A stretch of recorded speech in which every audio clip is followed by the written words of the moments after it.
Buonasera. Hoje é um dia especial porque é o nosso último encontro, né? É a última aula do meu módulo, a última aula do curso. E nós vamos falar sobre um tema que, embora aparentemente não tenha muito a ver com a economia, na realidade eu vou tentar demonstrar que tem. Eu dei esse nome, Ordem Social, Liberdade e Virtude, é o último capítulo do meu livro.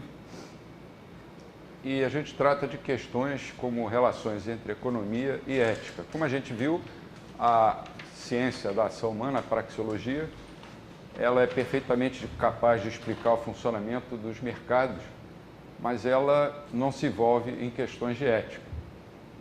Por esse motivo, ela tanto explica mercados de livros didáticos como mercados de armamentos para traficantes, ou coisas desse tipo. Então, na verdade, o que a gente vai fazer é tentar mostrar o que seria uma sociedade, uma ordem social, onde imperasse a liberdade, que a escola austríaca tanto defende, mas que fosse centrada nos valores da virtude, que são os valores tradicionais aos quais a gente não pode fugir. E vamos tentar mostrar também que a Escola Austríaca de Economia, de todas as correntes econômicas, é a que melhor se encaixa numa sociedade desse tipo. Podemos, então, começar seguindo a linha, por exemplo, de Michael Novak, que é um filósofo, teólogo americano de bastante expressão, tem uma série de livros publicados analisando esse tema.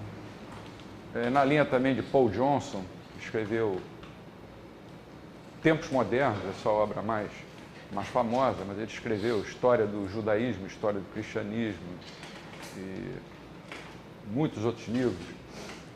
E outros autores.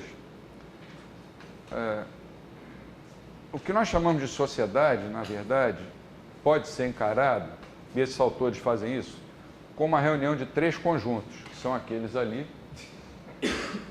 o sistema econômico, o sistema político, o sistema moral, ético e cultural. As cores foram por acaso.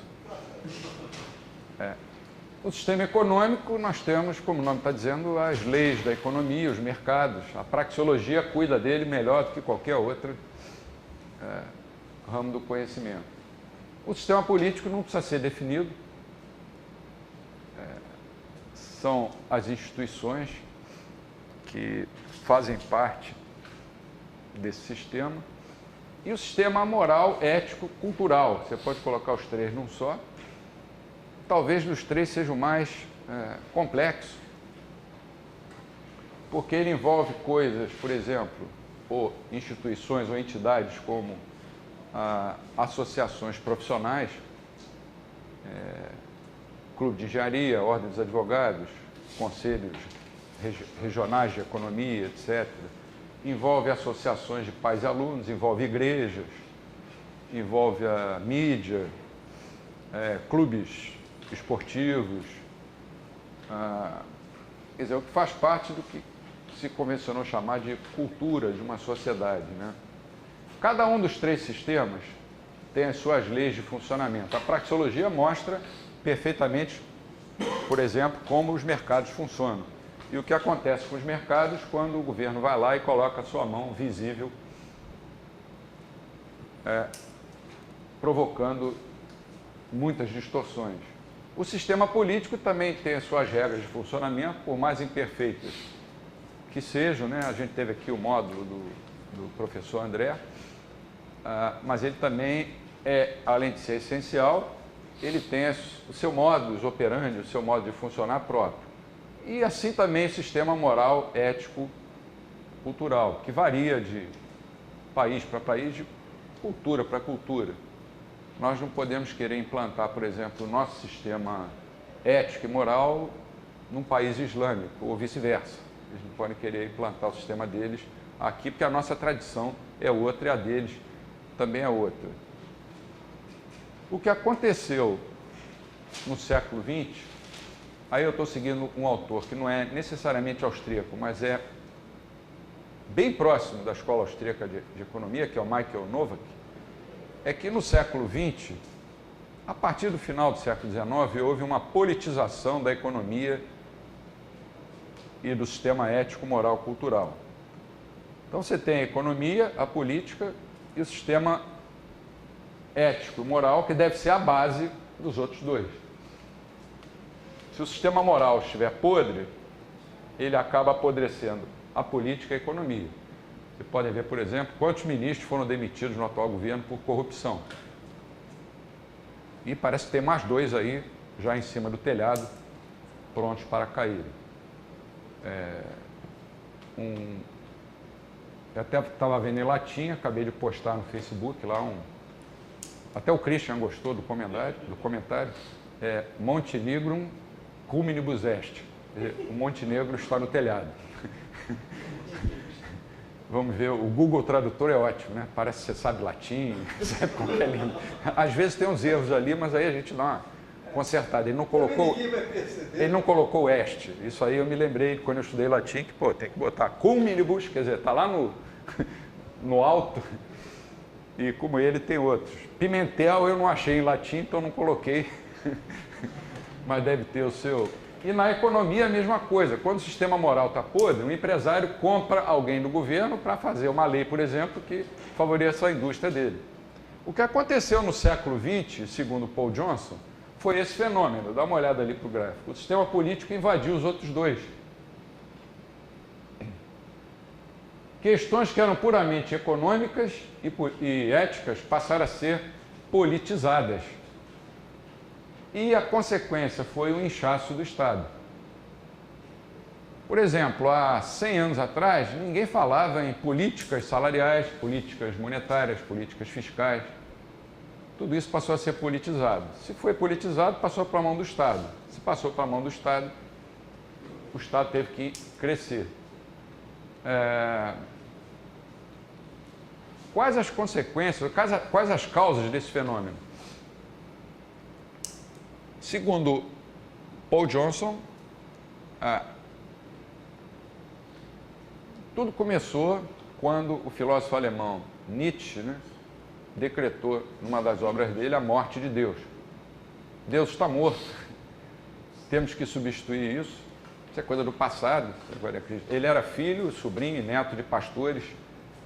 Teve uma educação muito rigorosa e, quando chegou a uma certa idade, ele se revoltou contra tudo que era tipo de religião, principalmente o cristianismo. E escrevia, os livros dele não eram livros, eram frases soltas assim que ia juntando. Deus está morto, decretou unilateralmente a morte de Deus e defendeu que devia surgir um homem novo, o super-homem de Nietzsche, liberto de toda aquela tradição que vinha lá do judaísmo, do cristianismo. Estou falando do Ocidente, Dizem que quando Nietzsche morreu, Deus escreveu assim no muro do cemitério: Nietzsche morreu. Quais as consequências disso, Antes, o Nietzsche não é o único culpado, O Paul Johnson centra muito na figura dele, mas houve uma secularização excessiva das coisas. Uma coisa é a gente defender a separação entre Estado e religião. Outra coisa é dizer que os homens de Estado não precisam seguir nenhuma norma ética, que é muito diferente.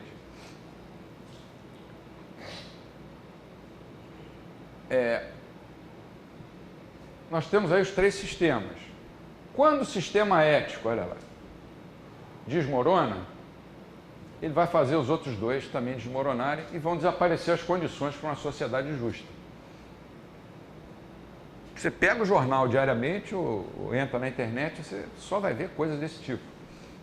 Tanto na esfera pública como na esfera privada. Paul Johnson é muito crítico, então ele dizia que na tradição judaico-cristã havia uma separação clara entre o certo e o errado. Aí eu coloquei ali as virtudes, 7 virtudes e 7 vícios capitais. Temperança contra a gula. Tá vendo? Comer chocolate demais. generosidade contra a avareza. Poupança não quer dizer avareza, é muito diferente. O cara que poupa não é um cara avarento necessariamente. Caridade e inveja, mansidão e ira. Eu não posso ficar irado contra os keynesianos, embora eu os ataque. A humildade diante da soberba, uma das pessoas mais humildes foi exatamente Ludwig von Mises, que tinha tudo para não ser humilde, mas era humilde. Quem é realmente grande, geralmente tem essa virtude da humildade. Castidade de um lado e luxúria do outro, e diligência contra a preguiça. Aí veio o Nietzsche e matou Deus. O que aconteceu? O relativismo moral. Se você tinha uma coisa em que se guiar, mesmo que você não fosse religioso, você sabia, por exemplo, que roubar era uma coisa errada e a culpa era sua. De quem é a culpa pelo roubo, pelo assassinato? É do ladrão, é do assassino. Com o relativismo moral, as coisas foram se transformando. A culpa não é mais do ladrão, a culpa é da sociedade. A culpa não é mais do assassino, a culpa é da sociedade, geralmente a sociedade capitalista. Então, com o relativismo moral, desapareceu essa linha divisória entre o certo e o errado. Tudo passou a ser relativo, inclusive os conceitos de virtude e de vício.